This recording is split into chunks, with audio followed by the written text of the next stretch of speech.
Сәлем, құрметті курсқа қатысушым. Бүгін біздің бірінші сабақ. Өз сүйіктісін табу, не болмаса өзінің сүйікті бизнесін табу. Адам баласы 3/1 бөлігін жұмыста өткізеді екен. Егерде өзінің сүйікті жұмысын таппаса, ол стресс, депрессияға ұшырайды екен. Бұның артынша депрессиядан, стресстен көптеген ауруларға душар болады. Бұл инфаркт, асқазан аурулары осы депрессия мен стресстерден пайда болады екен. Бұндай заттарға тап болмау үшін біз өз сүйіктісімізді табу керекпіз. Оған мысал ретінде Жапониядағы Окинава арал тұрғындары. Окинава аралындағы 73% өзін бақытты сезінеді екен. Өйткені өз сүйіктісін тапқан. Біле берсең, бұл әлемдегі спорттың отаны деп саналады. Өйткені бұл жерде карате, дзюдо, каратэ-до, джиу-джитсу көптеген спорттың түрлері осы Окинава аралында пайда болған. Неге? Өйткені бұлар өз ісін маманы болғандықтан өзін дамыта берген. Кейін бұлар шакунин болып аталады. Бұл өз шебері деген мағынаны білдіреді.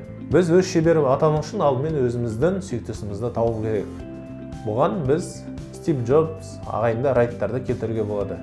Стив Джобс, біле берсем, бұл Apple және Pixar компаниясын құрған ұлы тұлға ретінде жатқызуға болады. Ағайынды райттар бұл әлемдегі алғашқы ұшақтың атасы болып саналады. Өйткені олар өздерінің әлемдегі жаңа туындыларды жасап шығарды.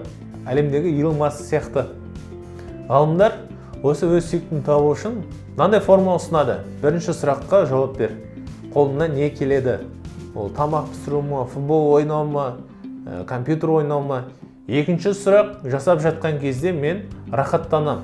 Не болмаса қасындағы жақын адамдарым қуанады.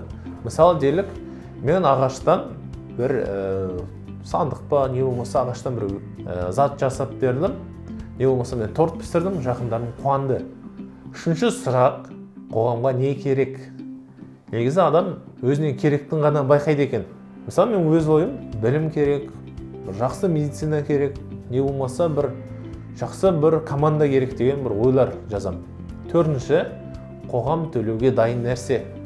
Егерде бір жақсы бір автосервис болса, не болса, көлік жуатын орындар болса, не болмаса жақсы бір кофе болса, қоғам соған төлейді деген ойларымызды жазып шығамыз.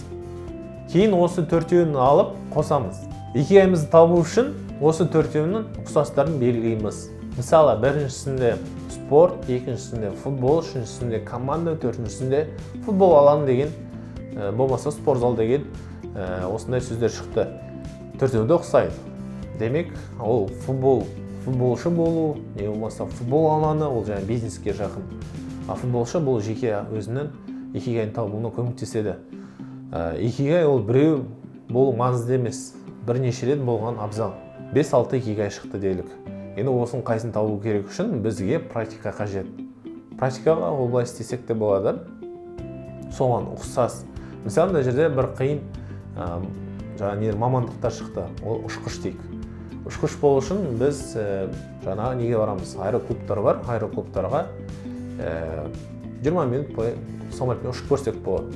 Сол кезде біз сезінеміз, ол менікі ме, менікі емес пе. Егерде сенікі болмаса, ол значит, ол сенің икигайың емес. Сол сияқты келесі икигайларымызды көріп шығуға болады. Сонымен, құрметті курсқа қатысушы, икигайын табу үшін осы формуланы қолданған жөн. Келесі сабақта кездескенше. Сау бол.